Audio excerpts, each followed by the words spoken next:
Buenos Aires, Patsy. Oh God, White Demon, this is America. Ah, my apologies. So, where are the superstars? Henry, let's not start again with this jealousy. God has put greatness in all of us.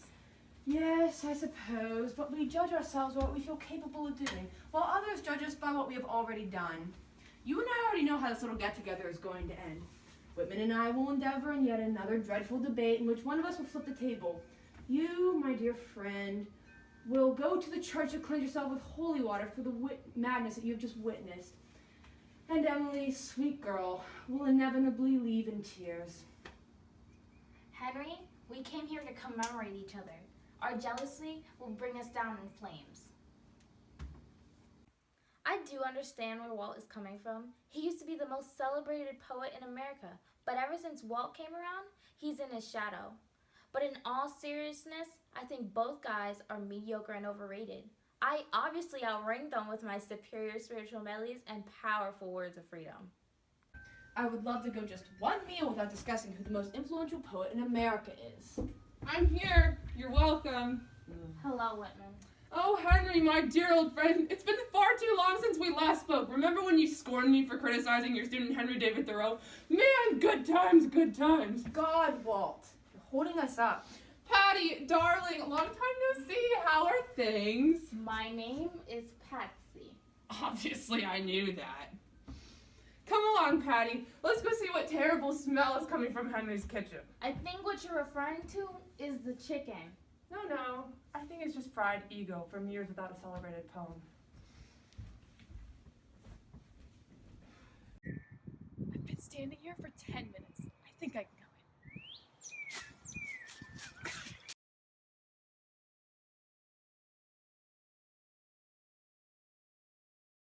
Sit where you please.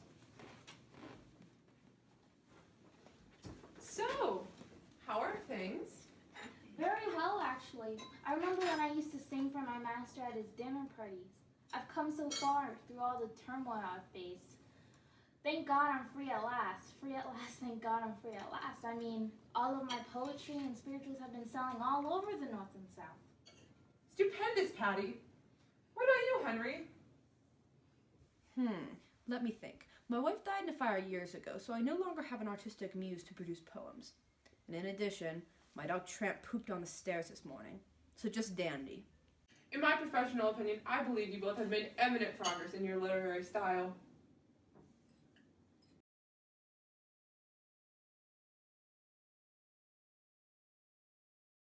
Me, around great poets, I feel great that I'm the most renowned poet here today. After I returned to New York from my journey to New Orleans, I understood the raw passion of poetry and self-published my novel, Leaves of Grass. What has everyone else done in these past years? Why must Walt always talk as if he's above me? It drives me mad. Was he a part of the Fireside Poets Club? I think not. I'm a legend, for God's sake. God, condemn these poets for believing that one of them is better than the other. Besides, God intended for the writings in these legacy to be the best, so... This is why I don't go out. I don't even have to fight to prove myself. My seclusion, besides my immediate family, has given me opportunities to be the best.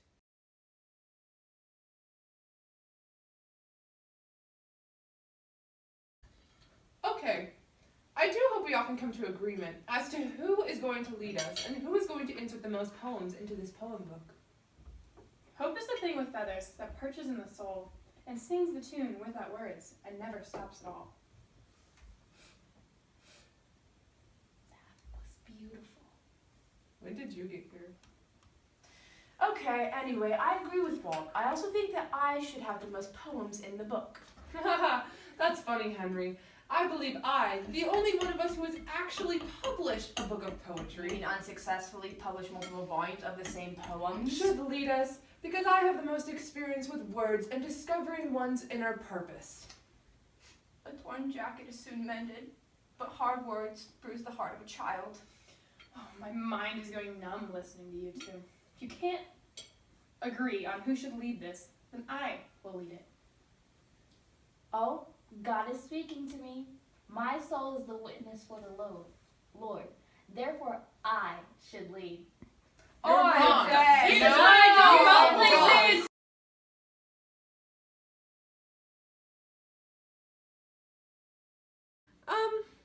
alright. Henry's a bit overdramatic, but what's new, you know? Anyways, Emily scares me. The girl lives in solitary and writes based on what new corner of a room she's sitting in. And Patty. The girl will go along with whatever you say, as long as God wills her to do so. It's Patsy! No, it's not. I hate Walt. It's Patsy. God forbid if these Caucasians don't let me have a leadership role. It will be like 1831 all over again. Slavery. Every man has secret sorrows which the world knows not. And oftentimes we call a man cold when he is only sad. Obviously no one knows this because I hide it so well, but I am so insecure and jealous. I want to be the best.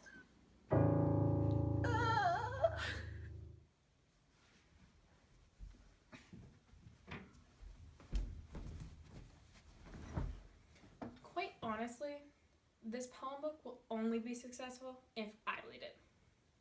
I may be rebellious, but I can explore the mind in ways the others cannot. They really just don't Wait, are you recording me? I hate people.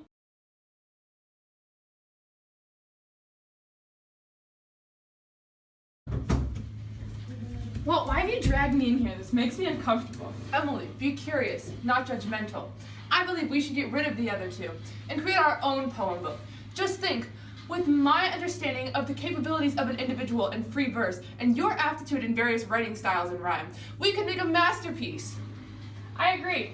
The soul should always stand ajar, ready to welcome the ecstatic experience. We just need to find a way to get rid of Henry and Patty without hurting their feelings. Whatever satisfies the soul is truth, and they both are still great authors. We are better, Walt, so we must get rid of them. They'll only hold us back. Henry, although considered the best writer of his age, has not published a worthwhile work in years. And Patsy, with her weight in the water, may inspire many, but she lacks the ability to keep up with us dynamically. Wow, Emily, I think that's the most I've ever heard you say at once. Saying nothing sometimes says the most.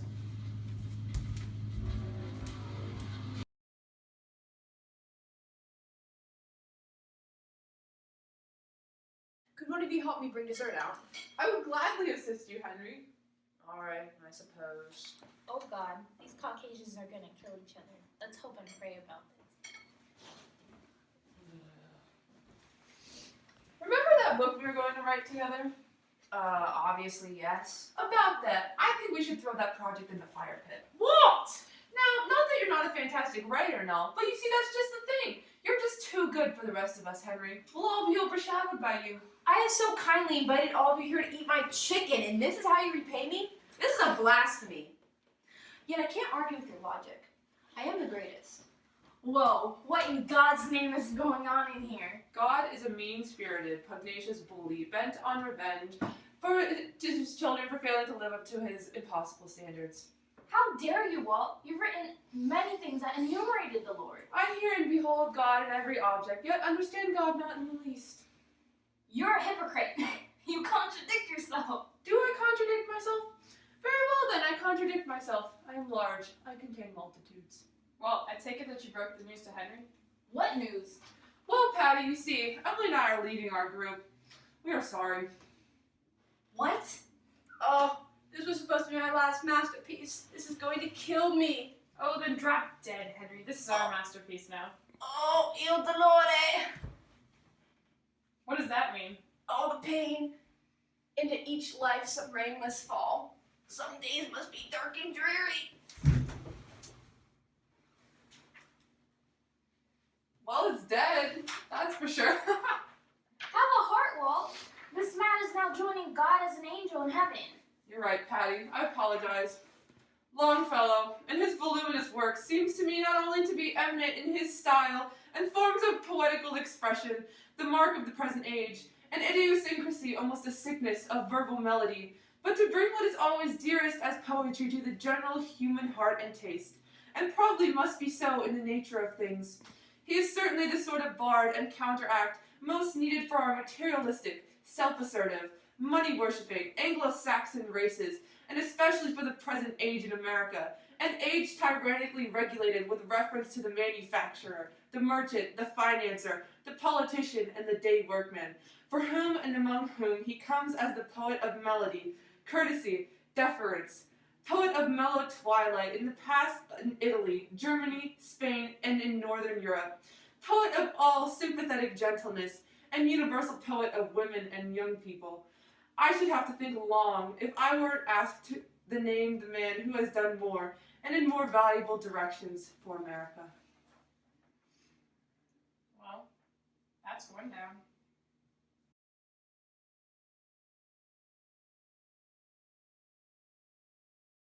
Emily, you just killed Henry. People need hard times and depression to develop psychic muscles. What? You're insane. Wait. Henry most likely died from his lust for redemption. And probably peritonitis. You told him to drop dead, and he did. The world works in strange ways, Patty. Go softly into the night, and your flesh shall be a great poem. Beautiful. Can you at least try to remember my... God, this is Lincoln's death all over again! Oh, powerful western fallen star! Oh, shades of night! Oh, moody, tearful night! Oh, captain, my captain! Be quiet, Walt. Be quiet. I'm getting quite bored with this gathering now. Henry just died. Aren't you sad? I'm semi-morose, but I think I'll stick to working by myself. But Emily, we could create beautiful and inspiring works together. Fame is a fickle food on a shifting plate. Okay. Well, why did you want us to meet if you're just gonna go work with Emily and desert Henry and I? Dear Patty, I thought creating a novel with all of our works would be a huge success. But as a past literature critic, I know the people of America, no matter how educated they are, will not be able to decipher a combination of all of our great minds. I don't understand you Northerners. I need to go to church because you have ruined my connection with God. Sorry for the confusion. Hope to see you soon, Patty. It's Patsy!